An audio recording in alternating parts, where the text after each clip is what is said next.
हमारे immigration education YouTube channel में खुशामदीद।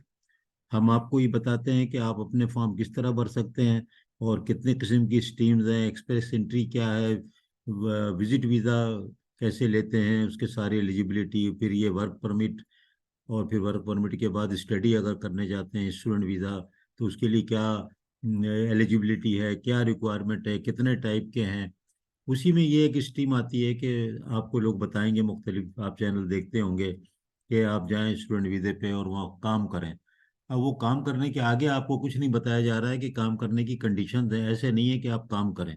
तो लोग जो है अंधाधुंध समझ के चले जाते हैं और उसके बाद फिर वहाँ जाके जब ढूंढते हैं और चीज़ों को मालूम करते हैं तो उनका महीना तो वैसे ही ज़ाया हो जाता है। तो इसलिए हम हर इस वीडियो में वो चीज़ें बता रहे हैं जो कि आपको वहाँ जाने के बाद अगर इंशाल्लाह आपको वीज़ा मिलता है, स्टूडेंट वीज़ा, तो आपको पता तो हो कि आपको क्या करना है, कैसे काम कर सकते हैं, कहाँ काम कर सकते हैं। जैसे कि मैंने एक अलग बनाई है कि वर्क ऑन कैंपस बनाई है, तो ऑन कैंपस वर्किंग में आपने देखा कि ऐसी बात भी थी कि अगर आप चाहें तो ऑन कैंपस अपना फुल टाइम अगर हैं, पढ़ते हैं फुल टाइम, तो आप अपना बिजनेस वहाँ पर खोल लें, मतलब कोई चीज़ बेच लें, वहाँ वहाँ कैफ़े खोल लें, वहाँ समोसा बेच लें, आप वहाँ बिरयानी आप बेच लें। और कैंपस बहुत बड़ा होता है, ये भी बताया मैंने कि कैंपस का मतलब पाकिस्तान की तरह नहीं है कि एक बाउंड्री वॉल में एक हो गया।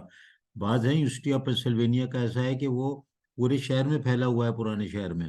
इसी तरह यूनिवर्सिटी ऑफ टोरंटो पूरे डाउनटाउन में फैली हुई है, अलग अलग उसके हैं। ये जितनी भी पुरानी यूनिवर्सिटियों के नाम सुनते हैं आप, बड़ी बड़ी, वो एक जगह नहीं है, बल्कि वो रोड है बड़े बड़े बीच में, और उसके बाद वो दूसरी जगह दूसरा लाइब्रेरी कहीं और है। वो सब भी ऑन कैंपस कहलाता है। और ऑफ कैंपस और ऑन कैंपस की डेफिनेशन में जो फर्क है वही मैंने आपको ऑन कैंपस में बताया है कि कहाँ पे करें और कहाँ पे ना करें। कहाँ आपको ये कोई बता रहा है कि आप जो है वहाँ पर जाके अपना कोई बिजनेस खोल लें, या वहाँ कोई कंट्रैक्टर काम कर रहा है, उसको सर्विसेज यूनिवर्सिटी को दे रहा है, सफाई की दे रहा है, क्लीनिंग की दे रहा है, कुछ और दे रहा है in the campus, on the campus, तो आप उसके पास भी जॉब कर सकते हो कैंपस के अंदर ही, बाहर नहीं। तो ये मैंने आपको बताया, तो आप खुद इसको अप्रिशिएट करें कि ये कहाँ बता रहे हैं लोग। ये इसलिए नहीं बता रहे कि आप डिपेंडेंट रहें, आप माजूर रहें। हम ये कह रहे हैं कि आप जो है पढ़ें खुद भरें। हाँ, मना नहीं है, अगर आपको हेल्प चाहिए तो लें, लेकिन आप अपनी निगोशिएशन पावर को बढ़ाएं, अपने को एम्पावर करें। उसी सिलसिले की सारे हमारी जो लेक्चर है, हमारा सबका एम है, ऑब्जेक्टिव यही है। और ये सिर्फ गाइडलाइन है, एजुकेशन है। और ये जो कनाडा गवर्नमेंट की साइट है, अथेंटिक साइट होती है, ये भी एक आपके लिए गाइडेंस है। ये लीगल डॉक्यूमेंट नहीं है, ये चेंज होता रहता है। अब ये जो मैं आपको दिखा रहा हूँ, गवर्नमेंट ऑफ कनाडा, ये बिल्कुल लेटेस्ट है, यानी कि 12 सितंबर को अपडेट हुई है आखिरी दफ़ा, अभी 2023, 12 सितंबर अभी। तो आप देखें ना कि कितनी लेटेस्ट इंफॉर्मेशन है। अगर आपने मेरी वीडियो देख ली, तो मैं इसलिए ये दिखा रहा हूँ कि अगर आप 6 महीने बाद उसको देखेंगे, हो सकता है कि इस वाले पेज पे तब्दीली हो जाए और मैंने ना बनाया हो वहाँ। तो लोग जो है वीडियो को देखते हैं, लेक्चर को देखते हैं, अच्छी बात है, लेकिन ये कि वो ये नहीं देखते कि वो वीडियो जिसको देख रहे हैं वो 1 साल पुरानी तो नहीं है, वहाँ लिखा होता है। तो इसलिए हम जो है सिर्फ इस पे फोकस करते हैं, और ये 12 सितंबर 2023 तक अपडेटेड है जो आपके सामने है। अब इसमें मैं किस पे गया हूँ, मैं गया हूँ वर्क ऑफ कैंपस, यानी कैंपस से बाहर काम करना। और ये जो है गवर्नमेंट ऑफ कनाडा की साइट है, आप CIC टाइप करें, आप पूरा यही टाइप कर दें, वर्क ऑन कैंपस, ये सारा कुछ आ जाएगा, आप भी आ जाएगा, ऑन भी आ जाएगा। और साथ में इंटरनेशनल स्टूडेंट भी लिखें, क्योंकि ये जरूरी ये नहीं है कि वो जो कनाडा में जो बच्चा है, सिटीजन है, वहीं पैदा हुआ है, PRC वाला फैमिली का बच्चा है, उसके लिए ये नहीं है, वो तो काम करे जहाँ मर्जी जितना मर्जी, वो अलग कहानी है। बहरहाल हम अब हैं ऑफ कैंपस वर्क के ऊपर, तो ये देखते हैं कि इसमें क्या कहते हैं ये। जल्दी जल्दी देखते हैं हम, इस पेज में बहुत डिटेलिंग आएगी। Who can work off campus, ठीक है। You must make sure you can work off campus, जरूरी है, ठीक है, कि आप बगैर किसी वर्क परमिट के, विदाउट वर्क परमिट आप काम कर सकते हैं क्या ऑफ कैंपस। ऑफ कैंपस से क्या मतलब है, मैंने बता दिया कि कैंपस के अंदर जो चीज़ें हैं, और अंदर का मतलब ये नहीं कि बाउंड्री वॉल के अंदर हैं, बल्कि वो जो यूनिवर्सिटी होती है वो फैली हुई होती है। अगर लाइब्रेरी अलग है, कोई बात नहीं, आप उसमें काम कर सकते हैं, लेकिन आप ये नहीं कर सकते कि आप सिटी ऑफ टोरंटो की लाइब्रेरी भी साथ में करीब में है तो वहाँ काम करना शुरू कर दें, वो नहीं होगा, क्योंकि ऐसे है, ऐसे है, मैंने देखा हुआ है। तो वहीं वहीं के वहीं है। फिर मैंने आपको ये बताया कि ऑन कैंपस में ये भी है कि आप अगर एक कैंपस में पढ़ते हैं, आप मिसिसागा में पढ़ते हैं, यूनिवर्सिटी ऑफ टोरंटो में, और स्कार्बरो में कोई जॉब निकली, वो नहीं कर सकते, सिवाय इसके कि आप रिसर्च असिस्टेंट, टीचिंग असिस्टेंट और प्रोफेसर की रिसर्च ग्रांट होगी, उसके साथ काम करें, वो आपको पेमेंट करेंगे, वो अलाउ है। वहां जाके आप ये नहीं कर सकते कि वहां जाकर के आप किसी और काम में को ज्वाइन कर लें, वो आपको देंगे भी नहीं। लेकिन अगर कोई आपको देता है गलती से, और आप कागज झूठ बोल देते हैं कि मैं यहीं पढ़ता हूँ, तो फिर बाद औक़ात वो लोग बिलीव कर लेते हैं, लेकिन आपको बहुत बड़ा नुकसान पहुंच सकता है। झूठ तो बिल्कुल ना बोलें। तो यू कैन स्टार्ट वर्किंग जबकि आप स्टडी प्रोग्राम शुरू हो गया हो। स्टडी प्रोग्राम अगर नहीं शुरू हुआ है, आप नहीं कर सकते। ये ऑन कैंपस के लिए भी है और ये ऑफ कैंपस के लिए भी है। ठीक है। पहले नहीं कर सकते कि आप एक महीना पहले पहुंच गए ना कनाडा, अब सेमेस्टर शुरू हुआ है 6 सितंबर को, और आप पहुंच गए वहां पर, जाहिर है पहले पहुंचेंगे अगस्त में, और आपके ऐसी आपको अपॉर्चुनिटी है कि आप जानते हैं वहां पर पहले से आपके दोस्त हैं, पढ़ रहे हैं, उन्होंने कहा यार आजा भाई यहाँ पे कर ले, कैफेटेरिया है, वो गलत हो जाएगा, आपका वर्क परमिट कैंसिल भी हो सकता है। तो ऐसे कोई रिस्क ना लें शुरू में, क्योंकि आप अपना जो मेन गोल है ना उसको ध्यान में रखें कि आपको पढ़ना है, पढ़ने के बाद वर्क परमिट लेना है, वर्क परमिट के बाद आपको पीआर लेना है, पीआर के बाद सिटीजनशिप लेना है। ये सारा काम 6-7 साल का है। तो उसको शुरू से ही ऐसा पॉल्यूट ना कर दें कि कहीं ना कहीं फंस जाएं और मसला हो जाए। क्योंकि आप जब कहीं जॉब करते हैं, उसका डेटा भी जाता है ना, वो एसआईएन नंबर आप लेंगे तो वो तो जाएगा ना कहीं। आप कहेंगे मैं कैश पे कर लूंगा, कर ले। ठीक है, बहुत तरीके होते हैं, कैश पे लोग काम करते हैं, इनकम टैक्स नहीं देते, लेकिन सही तरीका तो नहीं है ना। तो वो रिस्क ना लें। आप जबकि वर्क पर स्टूडेंट वीजे पे गए हैं, तो वो रिस्क ना लें। गलत है, कोई भी लीगल इलीगल वर्क ना करें। ठीक है। तो अगर आप कैंपस में फुल टाइम स्टडी पे हैं, तो आप काम कर सकते हैं।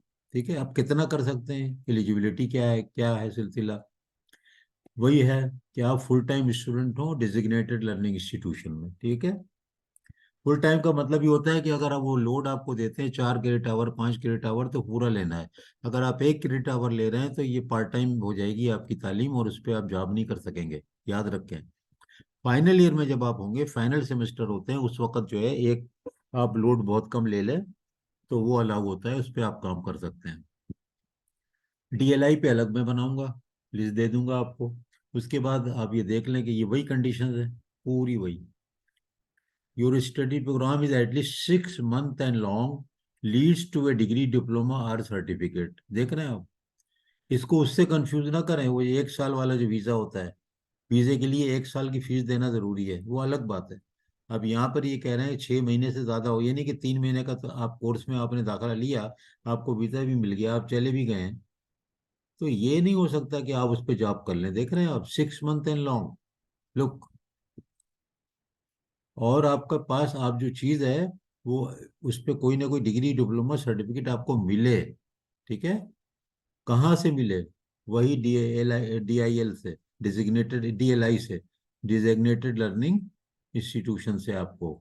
अगर आप कहीं और पढ़ रहे हैं जो DLI में नहीं शामिल है, तो फिर बड़ा मसला है, फिर नहीं हो सकता, फिर नहीं कर सकते आप। अगर आप DLI में ही हैं और पार्ट टाइम है, ठीक है, तो उसके लिए अलग कंडीशन है। ऊपर वाली सारी वो तो करें, ठीक है, ऊपर वाली सारी वो करें।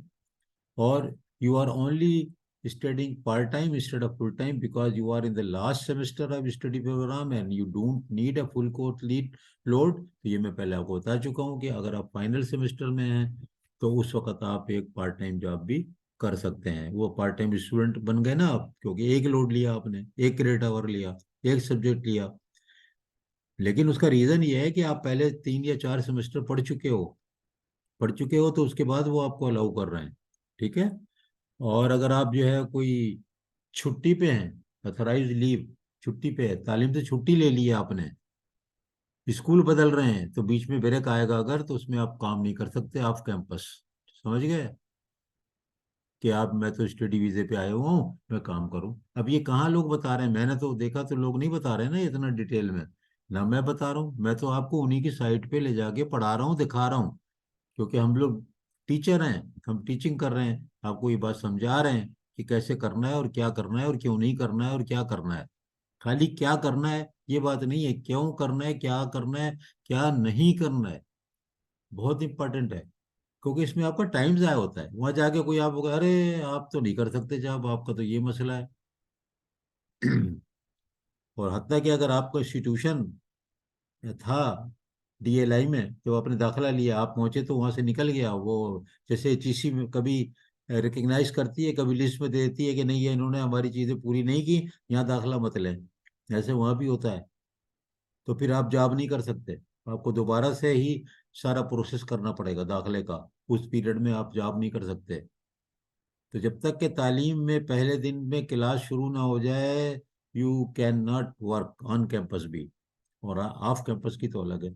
फिर एसआईएन का मैंने आपको बताया, आप सर्विस कनाडा की साइट पे जाएंगे, और कोई दोस्त अहबाब होंगे तो फौरन ले जाके बनवा देंगे, जगह जगह ऑफिस होते हैं, बहुत अच्छी तरह डीलिंग करते हैं, वहीं पर आपका कार्ड बन जाता है, आपको सोशल इंश्योरेंस नंबर मिल जाता है, बहुत फायदा है इसकी वजह से। मेडिकल में भी ये मांगा जाएगा, आपको इनकम टैक्स देना पड़ेगा, काम कर रहे हैं उसमें भी ये नंबर मांगा जाएगा, बैंक भी ये नंबर मांगेगा अकाउंट खोलने के लिए। ठीक है। अब how many hours you can work up to 20 hours per week. देखा, अनलिमिटेड नहीं है, वो था ऑन कैंपस। ये ऑफ कैंपस में देखो 20 घंटे पर आवर ही है। ठीक है।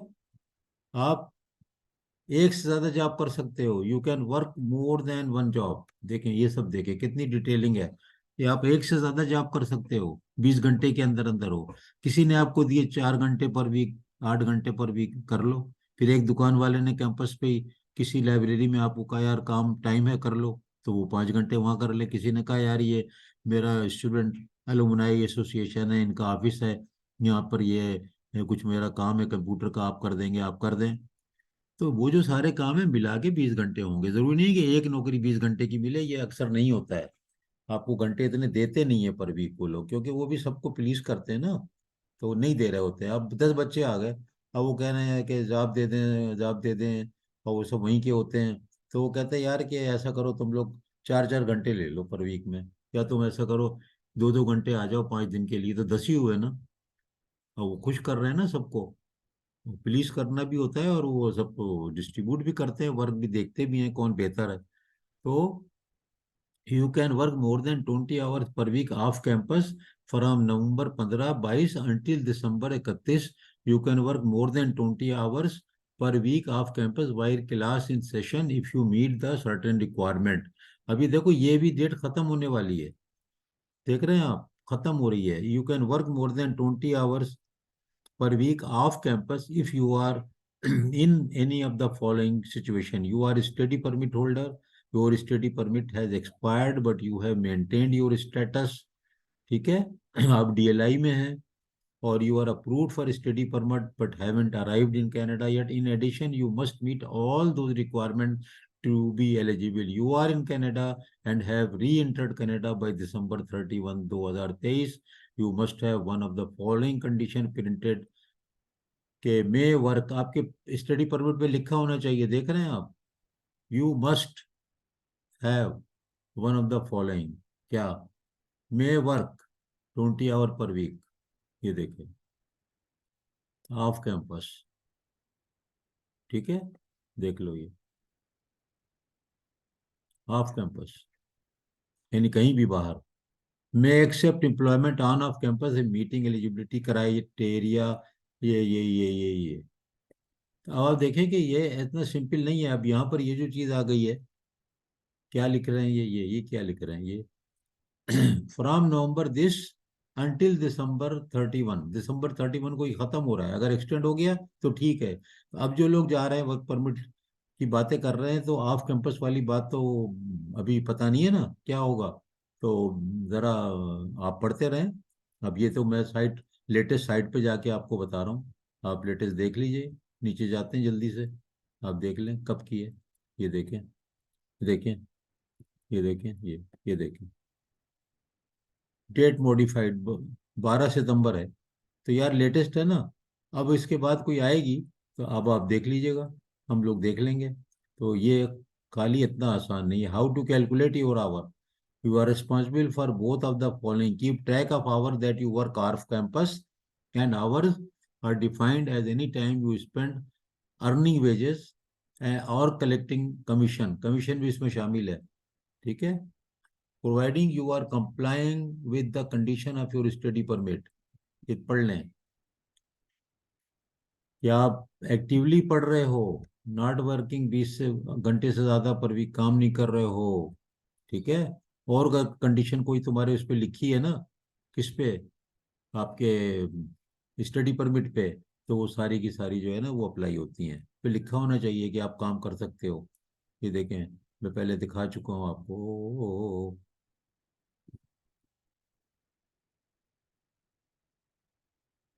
You must have the following printed on your study permit. देखा? तो ऐसा मत समझे कि बस यार ठीक है कोई बात नहीं, कोई बात नहीं, बहुत गड़बड़ है। हाउ टू कैलकुलेट आवर मैं आपको बता चुका हूँ। Self employed, if you are self employed you are also responsible for keeping track of the hour you work off campus and providing that you are complying. ठीक है। उसी तरह पूरी तालीम आपकी मुकम्मल हो, पूरा आपका लोड फुल हो, फुल टाइम स्टूडेंट हो, फिर ऑफ कैंपस भी, लेकिन 20 घंटे की कंडीशन है इसमें। ठीक है। वो भी अभी है, जरूरी नहीं है कि ये 2023 दिसंबर के बाद 24 में हो ना हो। तो आपको देखना पड़ेगा। You can not work off campus कब? You study permit says you are not authorize to work off campus. देखा? ये लिखा होना चाहिए आपके। तो आपको लोग वर्क परमिट दिला देंगे, कहेंगे दिलाएंगे तो कोई भी नहीं मिलेगा तो आपको ही, लेकिन आपको ये नहीं बताएंगे कि यार ये भी हो सकता है कि तुम्हें वर्क परमिट मिल जाए, स्टडी परमिट मिल जाए, वीजा मिल जाए, मगर तुम पढ़ने के लिए तुम्हें अलाउ ना हो, काम करने को अलाउ ना हो ऑफ कैंपस। देख रहे हैं आप? तो ये सब जाने से पहले मालूमात करनी है आपने खुद। तो कोई आपकी हेल्प कर रहा है, पैसे ले रहा है, तो उससे ही पूछना है।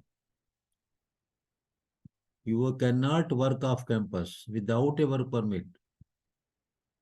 अब ये कि आप पढ़ तो रहे हैं लेकिन you are only enrolled in English and French as a second language, तो भी नहीं कर सकते काम।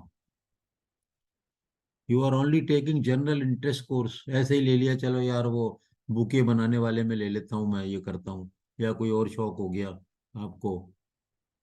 ठीक है। तो वो भी नहीं चलेगा। फुल टाइम प्रोग्राम वाले कोर्स हों, और लीडिंग थ्रू क्या, पहले मैंने दिखा चुका हूँ कि आपको कोई डिग्री मिलेगी, कोई सर्टिफिकेट मिलेगा, 6 महीने से ज़्यादा वाला। और जो है वो 3 साल का कोर्स होगा, 4 साल का कोर्स होगा, 1 साल का कोर्स होगा। यार 1 साल के कोर्स से कम का कोर्स में मत जाएं, और डीएलआई में जाएं। अगर 1 साल तक कम का कोर्स होगा तो फिर एक और मसला है कि वीज़ा नहीं मिलता, वीज़े के चांसेस कम हो जाते हैं। ठीक है। और अगर आपकी स्टडी सिचुएशन चेंज हो जाए, if you are not eligible to work off campus but your study situation has now change, you may able to change the condition of your study permit. You can apply to the change condition if you have change your study programme to one that may allow you to work off campus. समझ गए?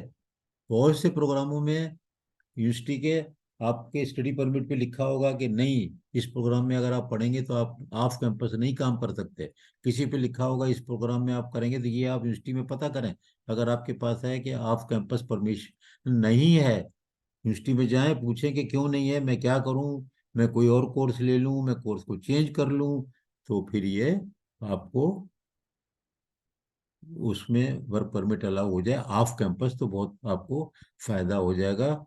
और your study permit says you this permit does not permit the holder to engage in off campus, तो फिर आप बिल्कुल नहीं कर सकते। ठीक है।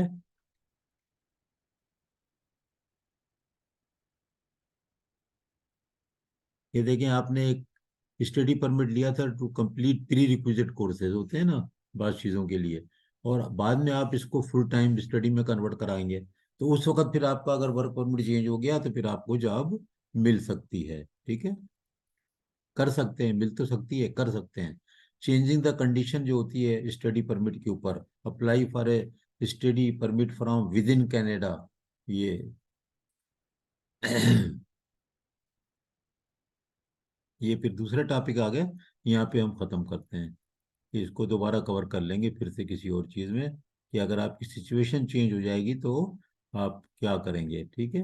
हु कैन नॉट वर्क पे हम खत्म करते हैं।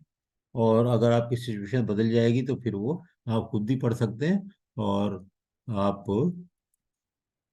हमारे दूसरे लेक्चर्स को भी देख सकते हैं। हम फिर टैब पे जाते हैं, आपको दिखा रहे हैं कि गवर्नमेंट ऑफ कनाडा में हम चले थे, work off campus international student का टॉपिक था, और कहाँ से जाएंगे, कौन सी साइड जाएंगे, सब आपके सामने है।